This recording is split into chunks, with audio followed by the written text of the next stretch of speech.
Good afternoon, everybody.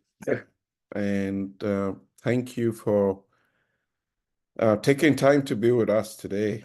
Um, we will give this a minute or two to have friends and colleagues join us for the meeting today. I think it's finally summer in St. Louis, so I don't know whether that's something to celebrate, but finally getting typical weather for this time of the year, so it's good. We will begin momentarily. Again, thank you all for being here on time. But I see several people trying to connect now, so we'll just give this a minute or two.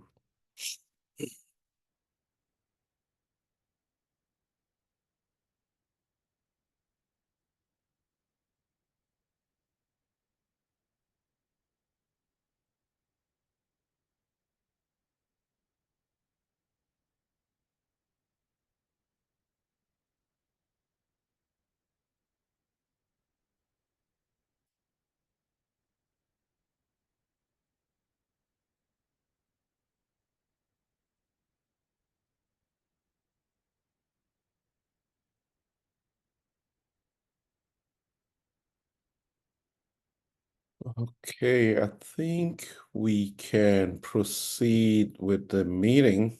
Again, good afternoon and thank you for joining us for our June community update.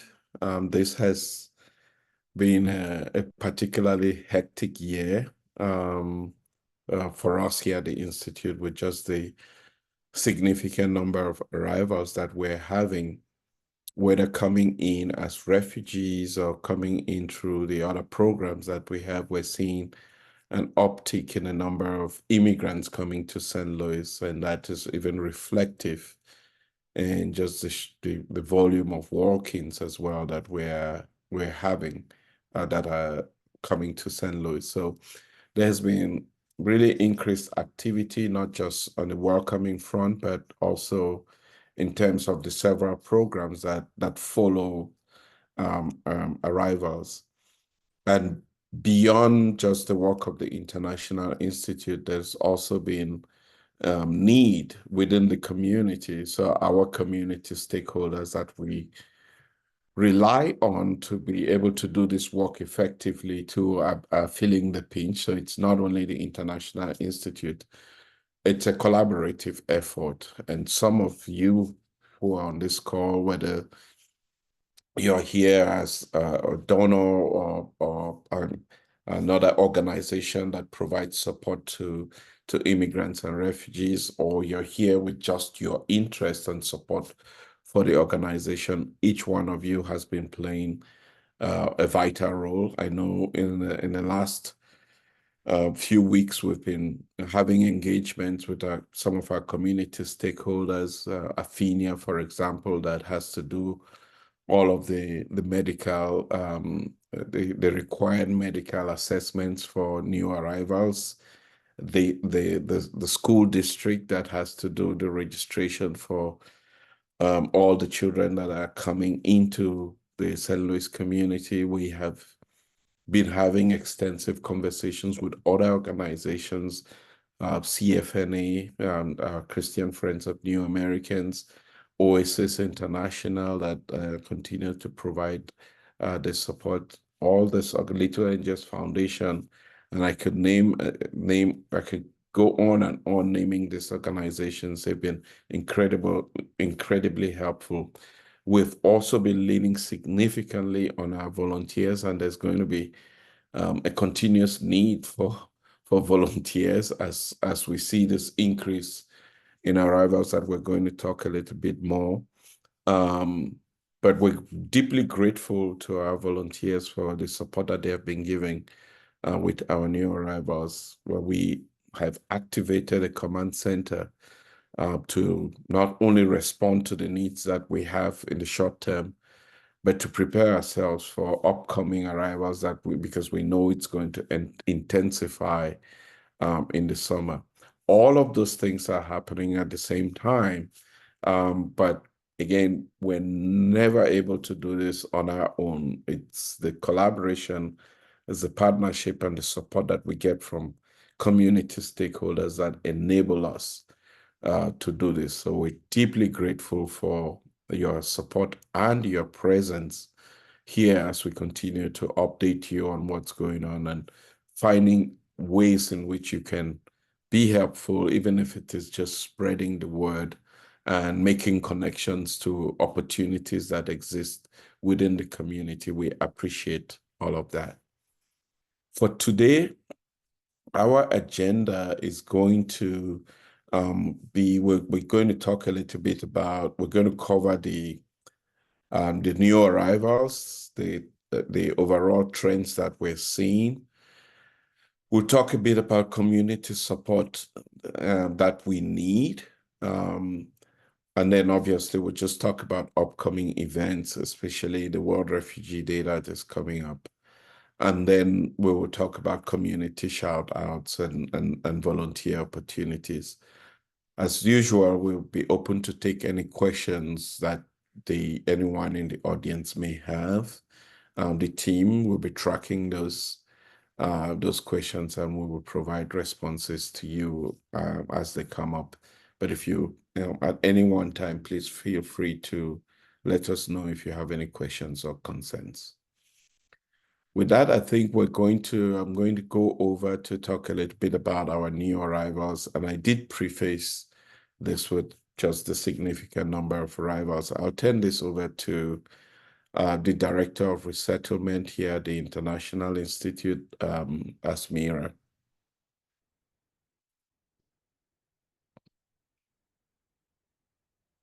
Asmira, if you can unmute yourself, we will be able to hear you. Yeah, I know.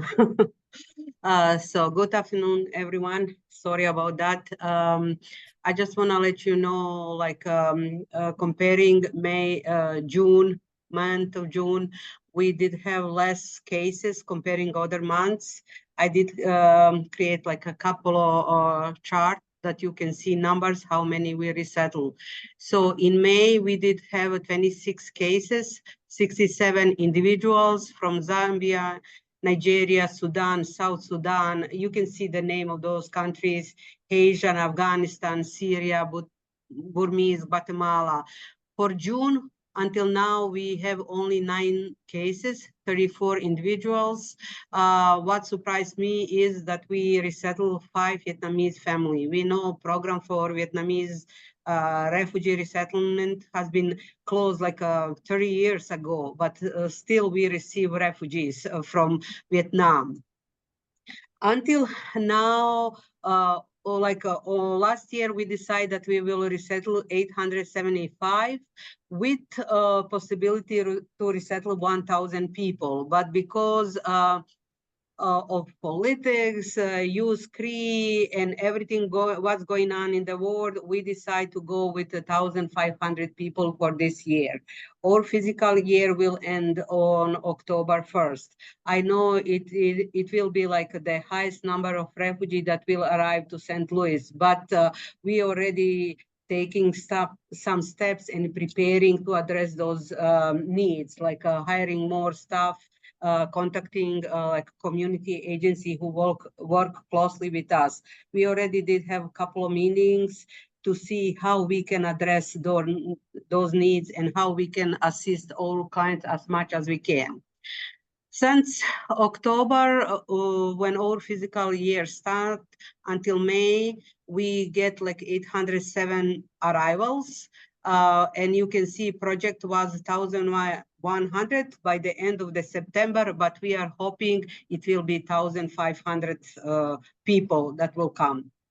Also, I did look on database because I was like, I want to know like how many people from Central America and South America we resettle. So because somebody asked question when we have last time community meeting, so I get number 302 since 1980. And this year, from January until now, we resettle only 3 people from Venezuela, 3 individuals. So we don't see much Spanish-speaking refugees. Even USCRI told us that we will see like a demographic shift and that we will resettle more Spanish-speaking. But for now, no. And our month of June look very like small numbers because there is like projection that we will get at least like 150 people in June. But I have to let you know that this morning I received email from USCRI. They saying that like a charter late from Ethiopia has been scheduled to come on June 20th. So for now, we are not sure how many people we will get. They will be like sent everywhere in America. Okay. Can we have next slide? Yeah, there is also chart that you can see like how many refugees we resettled since 2000. And then in 2000, when I start to work at the Institute, we have like 1,268 Bosnian people at that time. And then the biggest year was 2015 when we resettled 1,158. So this year, you can see this is my goal and my wish to resettle as many as I can so we can keep record before I retire. So as I said, in 2024, we will get 1,500. I'm hoping it will be true and we will get maybe even more next year. Who knows? So here, I also put those numbers by nationality. You can see here like people from Afghanistan, Burundi, Venezuela, and Vietnamese. So for this year, this is people including from January until now, and we did resettle 566. So you can see like which group is the biggest and smallest if you have interest to learn like what nationality we resettle the most. Okay, I just want to let you know like St. Louis also well known for to resettling refugee without US tie. It's mean they are like a free case, how we call it. It's mean they don't have families here and they depending on international institutes to do everything like find housing, provide all those necessities that they need during resettlement period. Okay. Great. And just to emphasize, this is only refugee resettlement. Only refugees, yes. Yeah. Yes. Okay. I know Blake will talk about walk-ins and Cuban, Haitian, yeah, or Latino, but this is only refugee sponsored by International Institute. Yeah. Yes. Okay. So, yeah, Blake, go ahead. Good afternoon, everybody. As Asmir and Arab mentioned, we do have the other side of this coin of resettlement is walk-ins, and historically, that chart that Asmir shared, walk-ins traditionally constituted maybe 10 to 20%, or were 10 or 20% relative to our arrivals. So in a year where we might have resettled 980 individuals, there might have been only 100 or so folks who have presented as walk-ins. But really, the last couple of years, we have seen a huge uptick in walk-ins due to changes at the federal level in terms of the types of ways that people can enter the country. So with the advent or the expansion, I should say, of the parole programs and the use of them in cases of humanitarian needs, such as Afghanistan and Ukraine, this has really flipped things, where we've seen over the last couple of years, in 2021, we resettled 561 refugees, but we had 520 walk-ins. In 22, we resettled 499 refugees and had 725 walk-ins. So you can see that the refugee resettlement numbers, certainly in recent years, only really tells sometimes half the story. In most recently in 2023, we resettled 717 refugees and we had 521 walk-ins, still a really significant number. So if you look back at the that chart, it totaled more than 1,000 arrivals in 2021, more than 1,200 arrivals in 2022, more than 1,200 arrivals in 2023. And if we kind of take these projections out to 2024, yes, we're expecting 1,500 refugee arrivals, but we could also expect probably another 520 or so walk-ins if the recent data holds. So that would be over 2,000 individuals that we'd be serving who'd be new to our region this year.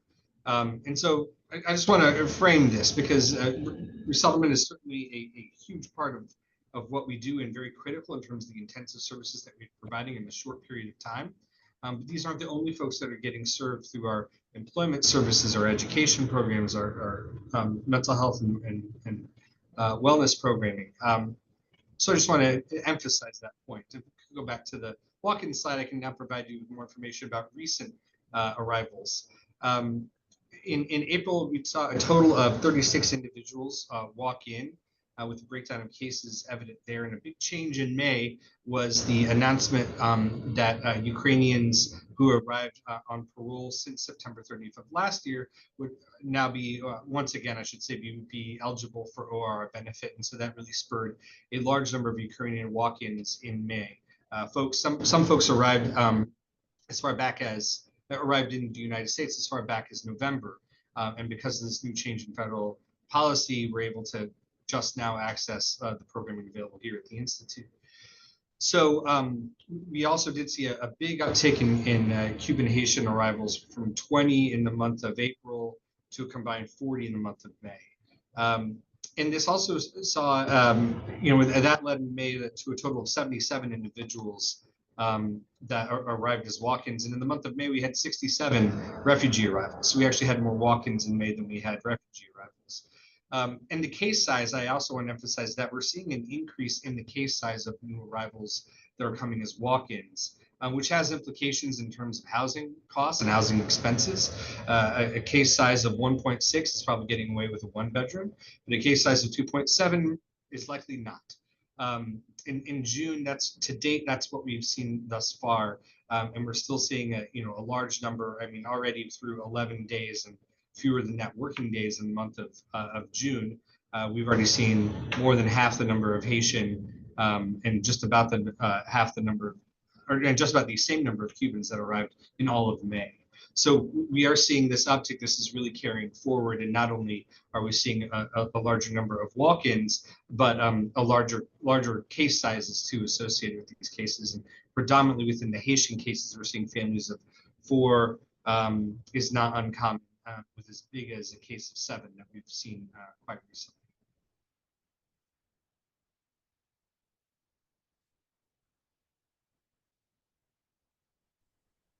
Thank you very much, Blake, for that.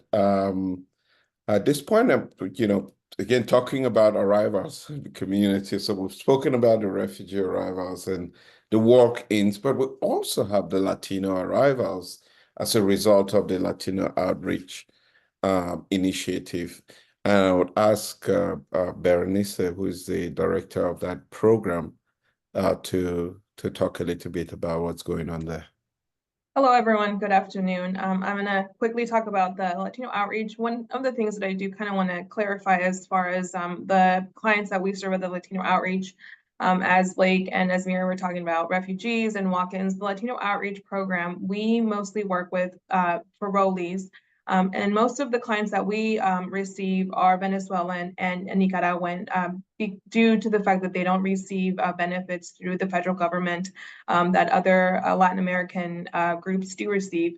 So most of the clients that we work with are parolees that don't receive any additional benefits. So here we see what kind of numbers we're seeing in our program.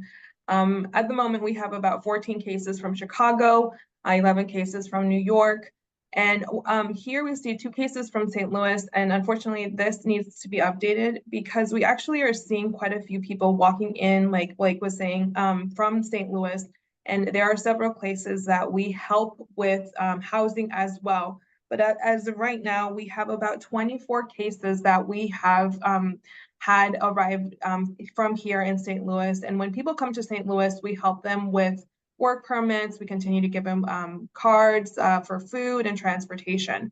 So we're actually seeing an increase of Latino outreach clients that are here living currently in St. Louis. One of the things that we are noticing with our walk-in clients is that most of them are from Nicaragua, Cuba, and Venezuela. And so we already have that population living here in St. Louis, and we're glad that they're able to participate in this program. Additionally, we are receiving or we're recruiting clients from Texas and Florida. So at the moment, Florida, Texas, Denver is where we're heavily recruiting to bring people here to the St. Louis area. One of the things that I want to share with you when we recruit is we go to shelters to bring people from shelters. Many times in places like Chicago, people will be in shelters for about 6 to 5 months. We see that in Chicago and New York. But in Denver right now, they're having a big need of people. They accept people, and within 72 hours, they are requesting to move from that shelter. I think that's on the next slide, if we can go on to the next slide. So right now we have a little bit of just people trying to make their way to St. Louis from Denver. And so we are working with other nonprofits here in the area to kind of address some of the urgency that we have been seeing from Denver. And so up next, we are going to be going to, we are working more with Boston to get people from Boston, and along with Clear Solutions. Clear Solutions is kind of similar to like a resettlement agency. So we've been working with them to get people here to St. Louis. Also, I think Carlos has a trip planned for Kansas City, and I believe also Cuba. So we are seeing an increase of our clients. We have about a total of 85 people in the Latino outreach program right now. We're hoping to get about, by the end of June, we're hoping to have an additional 15 cases that we are bringing from Chicago, New York, and Ohio as well. And most of the cases that we're seeing are large families.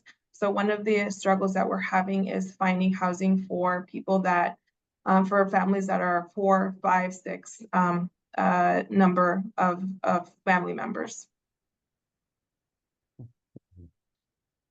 Yeah, thank you very much, Bernice, for that update. Really important to highlight the fact that the target audience that we have, as you mentioned, parolees are people who have been granted the ability to stay and work in the United States for 2 years, and most of them are Venezuelan, Nicaraguans, Cubans, and Haitians, as a result of the executive order that was passed by the president, and that has been the target audience. Now, there's many of those people across the country, some of whom do not even have the ability to apply for their work permit. Some of whom are eligible, have applied for their work permit and are waiting to get their permit. And the others that have their work permits and do not just have support in other cities to be able to find work. And we are closing that gap by offering them opportunities to come here.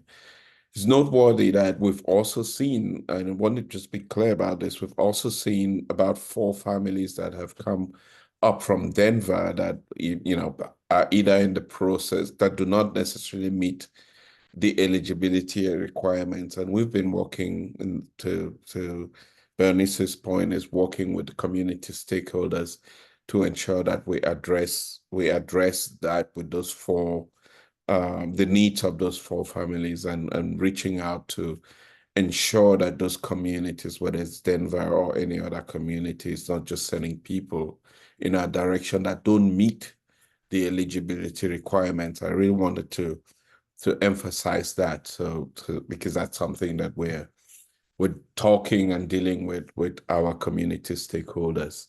But that said, we know that this year being an election year, knowing that depending on how the election goes, We don't know whether that executive order is going to stand. The opportunity here as a community is that there's 600,000 parolees within the country that are eligible now for work permits.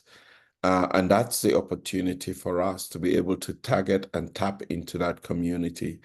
But beyond just bringing them here is just the sheer need for work. We know we're working with a company out by the airport, and we've seen at least 20 jobs created in just one company with this Latino arrivals, and there's really much more need.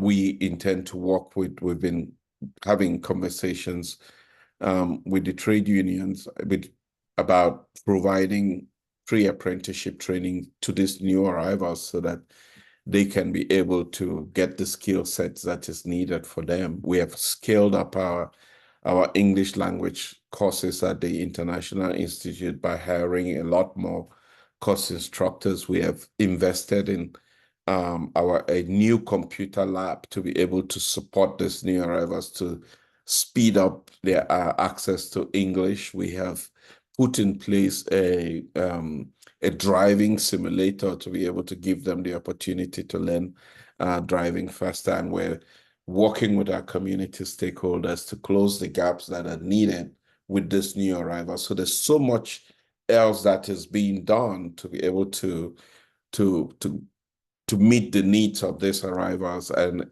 to that point, again, we're leaning a lot on our community stakeholders to make this happen.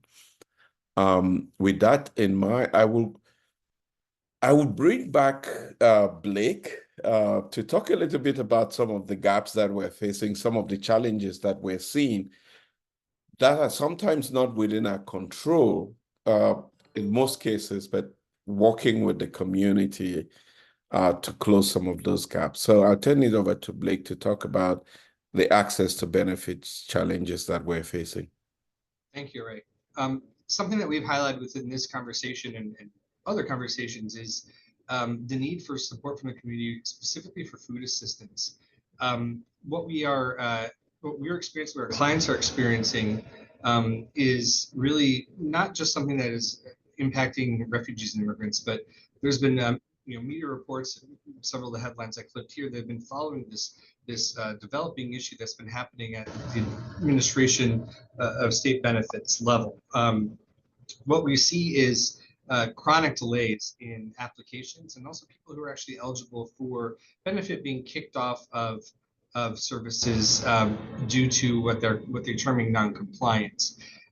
There have been in numerous news stories, predominantly within the Missouri Independent, that have really been chronicling this for the better part of the last year. And there have been, in what these stories are typically highlighting is the delays in wait and in processing time, the delays, the time that people are spending on the phone, waiting to speak to somebody to authorize their benefits, and the fact that what is happening in Missouri falls far outside the national standard for these wait times. And we have been conferring on a quarterly basis with the state of Missouri around the challenges that have happened here, and our partners at Maura have been partnering with the state to try to get these issues addressed for the clients that we are serving. But statewide, this has been an issue, and again, not just for the clients that we serve, but for people in poverty who are seeking access to benefits that they are entitled to. Most recent news is centered on the federal court ruling on this matter that found that Missouri had been essentially violating the rights of individuals who are eligible for these services through the delays that have been happening due to administrative challenges, right? The fundamental thing here is that the denials that have happened for people that are eligible for these programs are not based on their eligibility, but as they termed it, the inadequacies of the Department of Social Services in their process. Of real note here is that the requirement for maintenance of the benefits is renewals, which have to be done, are really kind of onerous in terms of being able to complete due to waits. So if people are trying to renew their benefit, they will need to call in to do that. but the wait times have been on average more than an hour. And that's an average, right? And in our own experience, we have had staff members assisting clients with this who waited on the phone for an hour and a half or even 2 hours to get to actually reach somebody. And that sort of that represents an overly onerous requirement to stay up on food aid. And so these are issues that put folks into food insecurity, that prevent them from accessing medical care. And these are issues not just for our clients, like I said, but for many people living in poverty in our state. And so what we're asking for from the community is in terms of support is really to help bridge this gap that exists in these delay to access to benefits when people are erroneously kicked off of rosters. We still want to be able to provide that temporary support until people can regain access to the benefits that they are entitled to. And that's just a framing of the challenge that's happening, not just in our building or with the clients that we're serving, but this is a statewide issue.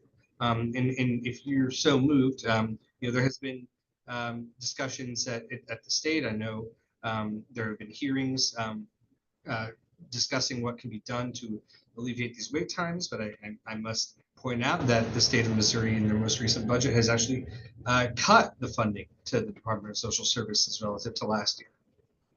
If this is an important issue to you, or if you think that this is in any way a miscarriage of justice and the state has a different responsibility of funding these programs, I would really encourage you to reach out to your elected officials. Tracy McCreary, I want to point out, has been a big advocate for changes in this area, but I'm sure many of our elected officials would like to hear the concern that this is creating for the most vulnerable within our community, and those folks that rightly deserve to be able to access these benefits. Great. Thank you very much, Blake. This is some of the challenges that we face that are beyond our control, and explains the need for us to continue finding ways to close the gap. So as clients are waiting for their benefits, we can be able to support them, and we support them with just unrestricted funding that we receive from the community. And so far we've been tapping into those resources, and we are actually running low on those resources, and so we continue to ask for support from the community here. Last time we spoke about the funding gaps that we're seeing in terms of housing, and saying just with every arrivals, where they, just looking at what they spend, what we spend, or what is needed for them, there's always a gap because the federal funding is not sufficient enough to cover all the needs that our new arrivals have. And so we continue to ask for financial donations to close that gap, gift cards to support the families so that we're not drawing down on the money that they can use for their rents, household items, and other forms of support that we can get to them. Then there is also a list of things that are needed. We would always take gift cards because that helps families get the groceries that they need from Schnucks, Aldi, and on Walmart. But there's a need for other household items like that are listed on the screen. Blankets, small basket, brooms, cleaning items, kitchenware, then hygiene products are also things that we see as needs. I think last weekend we did run a donation drive, and we collected some items, but we want to keep doing this all through the summer. And so our next donation drive is going to be on June 22nd here at the Institute, and the next one would be on July 13th, so that we can continue to collect items that we can put in the homes of our new arrivals, but also support them with some of the basic needs that they have. Beyond just these donation drives that we are organizing, we're also asking our partners to do these donation drives in your organizations, in your congregation, in your companies, and those what you collect can be donated to the Institute. We also would have people can donate remotely if they can come out to the International Institute by going to our website and looking at our list of items on Target and Walmart. If you go to the website, I think Max is going to talk about that when we later on in this presentation. But those donation drives will be really, really valuable, and it's an easy way for community stakeholders to play their part in the kind of St. Louis that we want to all see, a welcoming St. Louis. So every congregation can do something, every business, every organization can do a donation. And one of the things that I've said is that whilst we collect these donations, we're also willing to work with our community partners to share, to ensure that our community partners are able to leverage some of these donations to be able to support new arrivals. So this has to really be a community effort. That's the spirit with which we are approaching this. With the projected increase in arrivals, we have activated, for those of you who have been with us for a while, we've activated a command center, and I'll allow Maxwell Kelly, who is our community support manager, here to talk about the command center and how they are working to close some of the gaps that we've been seeing as a result of the increased number of arrivals. Thank you so much, and thank you for the time to share about our command center here. So really, with these increased amount of arrivals, we're seeing a lot of more challenges. One thing that we see as crucial in moving forward is that our community within our own organization and our departments are looking at workarounds for some of these larger situations, how departments can work together, and also brainstorming just new ideas to solve some of these issues. Now, namely, the hot button issue with the command center is housing and transportation. A very quick runner-up is our access to benefits. And I will reiterate, yes, these drives do a massive amount to help offset any funding gaps that we have, and also offset any things we might come to in the future, because we can always stockpile these items and have them ready for upcoming things. So the idea with the call center is that we have a place that folks can reach out. This is whether it's in our organization, this could be other community members, or just clients that have a very urgent need.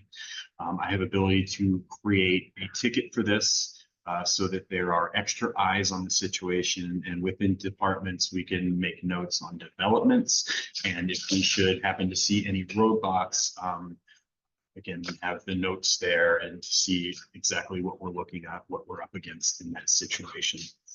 So I do please invite anyone, if you have any questions about the command center and our mission here, please give me a ring anytime, stop by, and please do share that number if you hear anyone in the community that has some very special needs or concerns, or just wanted to reach out to the Institute.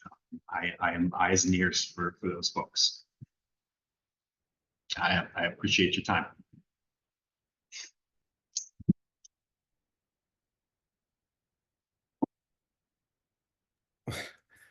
Thank you very much, Maxwell, for that update on the command center.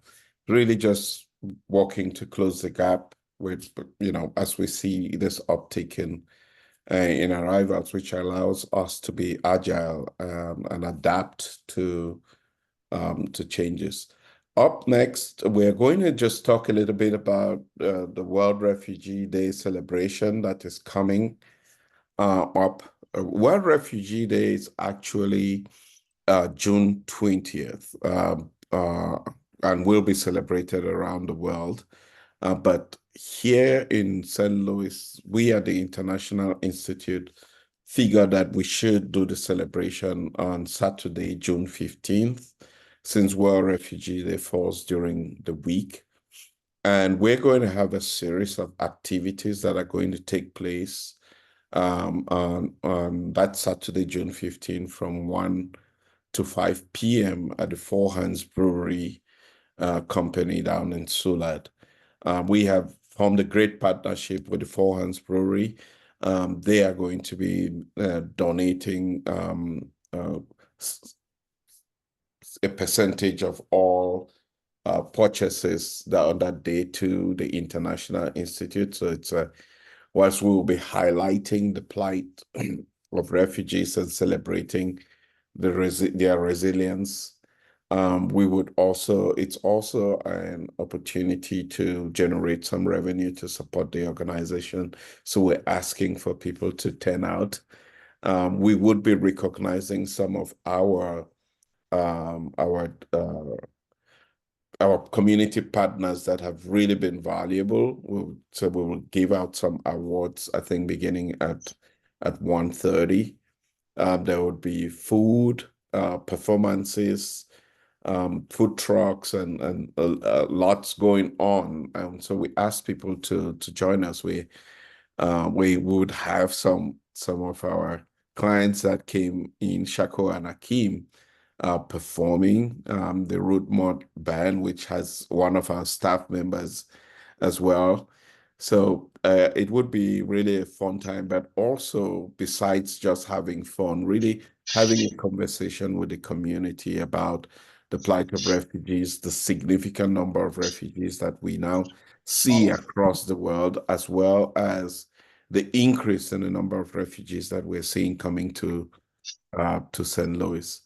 I know Maxwell just highlighted that the color of the day is UN blue, which is what we're going to be wearing on June 20th, which is the World Refugee Day itself. But please mark your calendars or plan your weekend, come out and join us as we celebrate World Refugee Day, with lots of activities going on at the Four Hands Brewery between 1 and 5 p.m.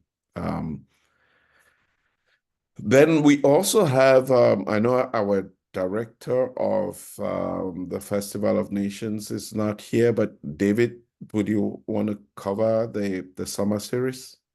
Yeah, absolutely. And as Ari mentioned, World Refugee Day is part of our summer series.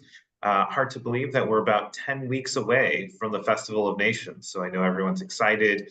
We've got a lot of volunteers interested, and we'll be having information about that shortly.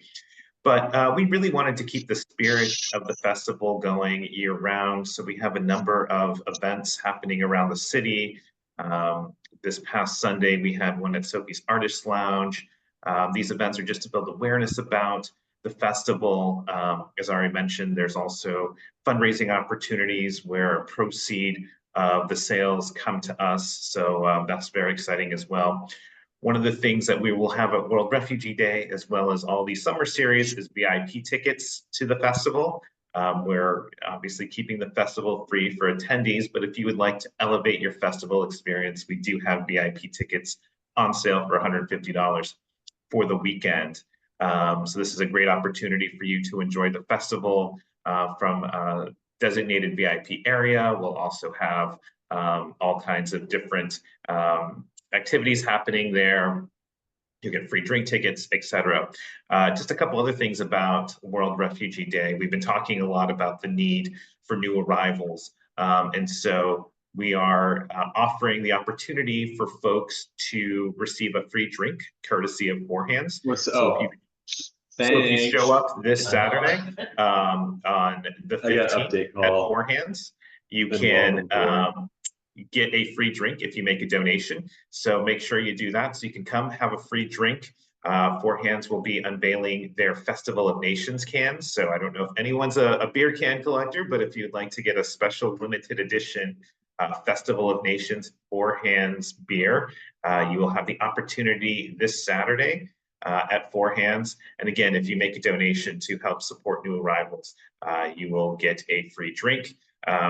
And that Four Hands can will be available throughout the summer. So anytime you see it at the local grocery store, pick it up, and a proceed of the sales come to us. So win-win all around for all of us. So yes, lots of fun activities happening between now and when festival kicks off at the end of August. And yes, Casey, thank you very much for bringing up the lineup. We're very excited to announce our performers. A lot of local artists will be featured this year. We do have a number of national artists as well, some names you're probably familiar with. So we're very excited about this lineup. We'll have more details coming up, but this was introduced last week to build excitement around the festival. So lots to look forward to this summer.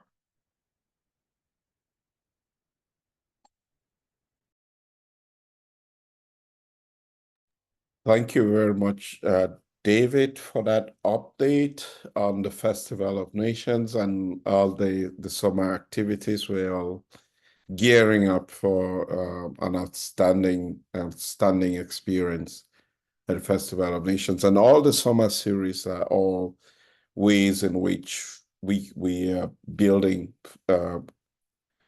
They all lead to contributions to the Festival of Nations, which cost continues to go up as we enhance the experience of the Festival of Nations.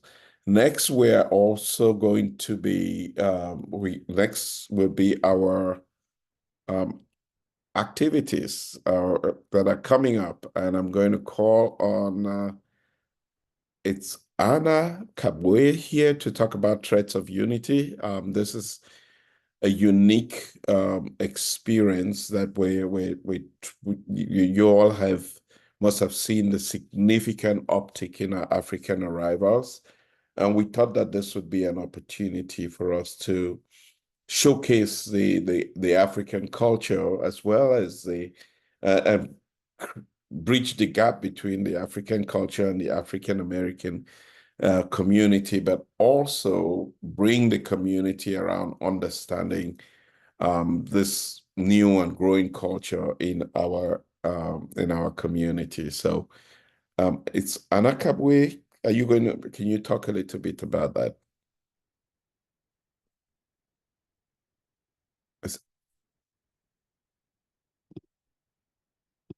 I thought I saw Anna here. Well, if Anna is not here, the Threads of Unity is a really unique program that is going to focus on the African culture of braiding, which is an integral part of African society. And so it's going to bring different aspects of braiding and how that essentially weaves most African communities together. It's going to be on Saturday, July 21st at the International Institute at a Hall of Nations. It's a free event. We're asking those who are attending for a recommended donation that's going to go to support the work of the International Institute. Tickets are available for people to secure their participation on our Eventbrite page, but can also sign up for the event through our Facebook page. Again, it's something different, something unique.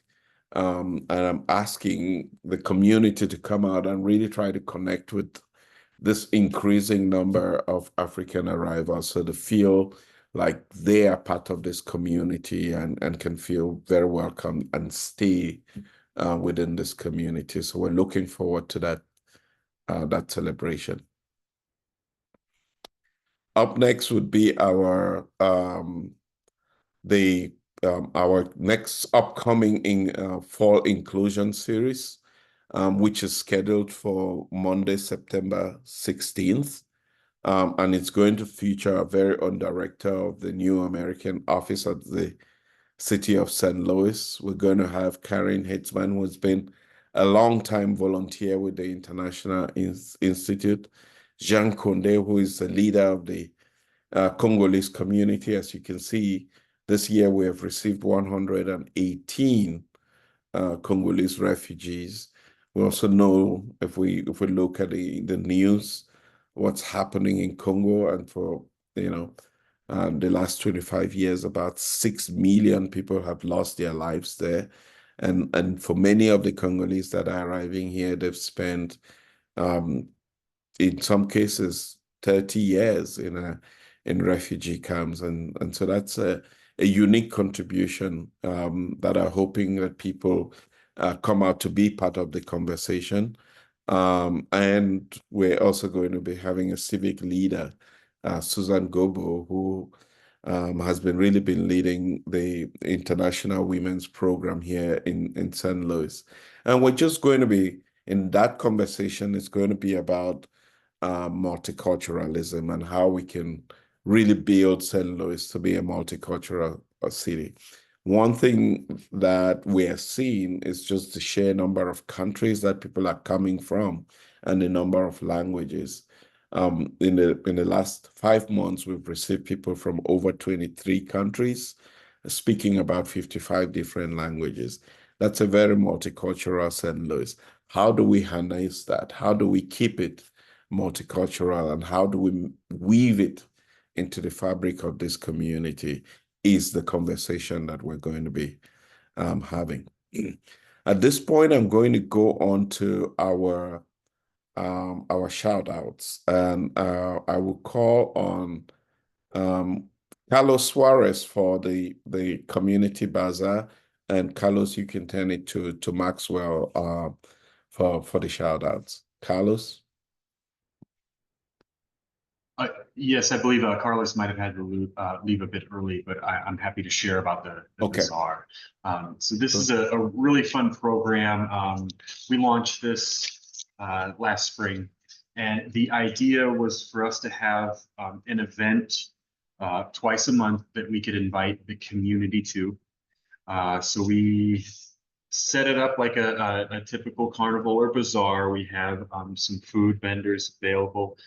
We have some craft vendors, and we also invite community members to community organizations to come and do table events. In terms of client services, we offer food distribution on those days. As well, in addition to the food distribution, we have a program that brings a grocery truck to the Operation Food Service. Excuse me, that was eluding me. But they show up with a grocery truck. They have lots of fresh produce at a discounted rate. That's very popular among staff, clients, community. We have recently moved that to the front lawn with the idea that we could just make more noise and have more of a presence there and draw more of the community out. We definitely like to use this time as an opportunity to kind of let our hair down and talk and just get together, have some good fellowship over food. If anyone's interested, like hold a lunch meeting there. It doesn't necessarily have to involve organization, but we're happy to make that space available to you. Yes, so sorry, we also have live music. This year I've been trying to focus on women performers so we can celebrate musical and visual artists in the community. So again, I please invite anyone who's interested in coming out to please join us. I will point out to our lunch providers are our clients, or future or past. Many of them came in as refugees and were entrepreneurs and started food trucks or other food operations. We're very honored to be able to give them a space to share their wares. So please come and join us. It's an awesome party, and the weather's been great for us. Hello, everyone. Very quickly, I just wanted to make mention of the fact that we've been talking with the Board of Election Commissioners in St. Louis City, and thank you, Gilberto, who's also on this call, for facilitating this conversation regarding how we can make voting more accessible for voters with limited English. We have worked with them to identify one opportunity which we think can be very impactful, and that is to have bilingual poll workers at polling places. Now, the International Institute is a polling place, and now in St. Louis City, residents of the city can vote anywhere at any polling place. And so we'd like to be able to promote the International Institute as a polling place for those that might need that language support, who are eligible to vote. And what we're asking for is community's assistance, and really this can be done through poll workers. So we're working with other collaborators around the state, including Betsy and the Mosaic Project here and other members of the Immigrant Service Provider Network, to promote the opportunity to sign up to become a poll worker. What we're looking for are folks that are fully bilingual in a language other than English, and be registered voters in Missouri. To work as a poll worker in the city of St. Louis, you merely need to be registered as a voter in Missouri and not necessarily registered as a voter within the city of St. Louis, which really opens up the opportunity for more folks to participate in this. There is a 2-hour training that has to be completed prior to poll work. Once you sign up to be a poll worker, you can then select which elections that you'd like to volunteer in, but volunteering on election day means being available 5 to 8 p.m. on 5 a.m. to 8 p.m. on election days. It is a long day, but what we are hoping is we can create a resource that's unique in the region to be able to facilitate access to the polls for those that are eligible to vote and might struggle a bit with navigating that process. I've included the link of the presentation here. If you or anybody you know would be interested in this, I encourage you please to sign up through that portal. And we'll be presenting with more information on this as we go through this summer. Thank you very much.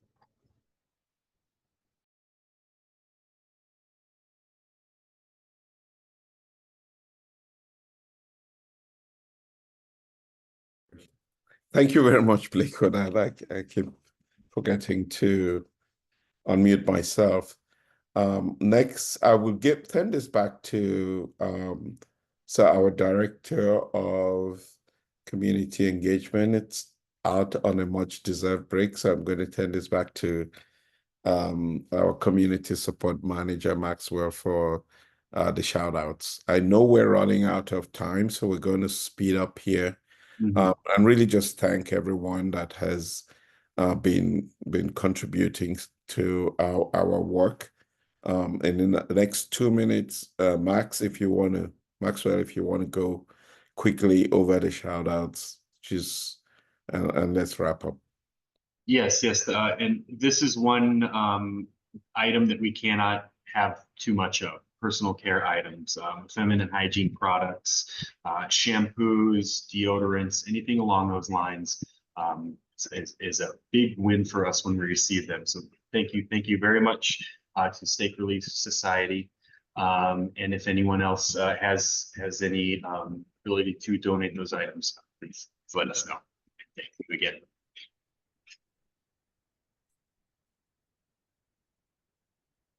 Great. I would just rush quickly over this. We did a great turnout for our one site and for the partnership here, where people came out and were able to get their eyes tested and get glasses on the spot. 254 individuals benefited from that, up from 64 last year. Great donation drive we had last weekend. We're going to continue this on June 22nd and July 13th. Thank you to all the donors and the volunteers that came out to support them. And then we obviously always continue to ask for help. If you can help, go to our website. We have a Target and Walmart wish list. We're constantly looking for grocery cards and And we are out of time today. I honestly didn't think that we would run out of time, but if you need more information, please contact us. We will be sharing the slides with you all. And thank you for being here and for spending this hour with us. I hope it was valuable. We look forward to sharing a lot more with you next month, and we count on your continuous support. With respect of everyone's time, we don't have room for questions, but certainly we'll make sure that next month we reserve time for question and answers. And if you do have any, please just reach out to me or anyone on the team, and we'll be able to provide you with those answers. Have a wonderful, wonderful rest of the day. Thank you. You too.